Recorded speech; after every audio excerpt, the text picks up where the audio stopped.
All right, let's dive into a pretty wild idea from someone you've definitely heard of. It's this belief that the single biggest threat to our future, well, it's probably not what you think it is.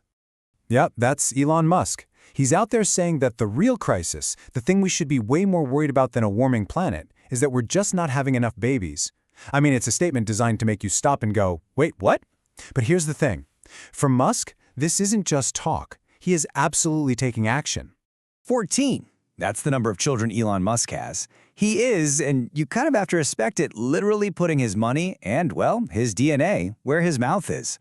And a commitment like that, it's led to some pretty big comparisons. Now, I know, it sounds like a crazy question, but it's one Musk himself has kind of leaned into. You know, like the biblical patriarch who has promised descendants as numerous as the stars? Is Musk trying to build a whole new kind of dynasty for a whole new technological age? Because for Musk, this isn't just about having a big family. No, this is the core of a mission. He really sees himself as fighting this huge demographic battle for the entire future of humanity. So what's really driving this mission? Well, with 14 kids, he's obviously a committed pro-natalist. That's just someone who thinks we need to actively encourage more births to stop civilization from collapsing. What's really interesting, though, is that while he's not a churchgoer, he calls himself a cultural Christian. He respects the moral framework. And he specifically connects the decline of religion to falling birth rates, basically arguing that faith gives people a powerful reason to have big, thriving families. Musk's whole mission, this secular, tech-focused push for more babies, it puts him in a really fascinating spot. See, historically, mega-families like his are pretty rare, and they're usually powered by one of two very strong but very different sets of beliefs. And the difference in why they do it is just stark. On one side, you've got religious believers, think quiverful Christians or Orthodox Jews, who see having a lot of kids as a divine blessing, something they're doing for God. But on the other side, you've got these secular pronatalists, like Musk. Their goal isn't divine, it's demographic.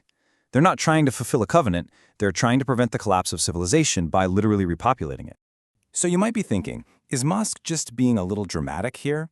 Well, not really. His fears about a population collapse are actually grounded in a very real and pretty shocking global trend that experts call the baby bust.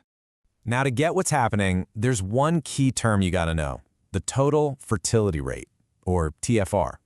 It's super simple. It's just the average number of kids a woman is expected to have. And when it comes to TFR, there is one number that matters more than any other. And that magic number is 2.1. A TFR of 2.1 is what's called the replacement level. If a country's above it, the population grows. If it's below it, well, without a lot of immigration, it starts to shrink.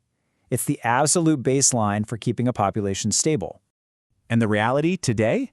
A whole lot of countries aren't even close to that baseline. I mean, look at South Korea. It's at a jaw-dropping 0.7. China is hovering around 1.0. Even the US is down at 1.6. We're at a point where more than half the countries in the world are below replacement level. That's a demographic cliff nobody saw coming just a couple of generations ago. So, with fertility rates falling pretty much everywhere, what's the one thing that seems to consistently push back against the trend? All the data points in one direction, and it's impossible to ignore: religious belief. Just look at these numbers for a second. Globally, Muslims and Christians have fertility rates way above that 2.1 replacement level. Hindus and Jews are right there around it. But then look at Buddhism, a faith that doesn't really have a strong doctrine about having lots of kids. Its TFR is 1.6, basically the same as the secular world. The link between faith and fertility is undeniable.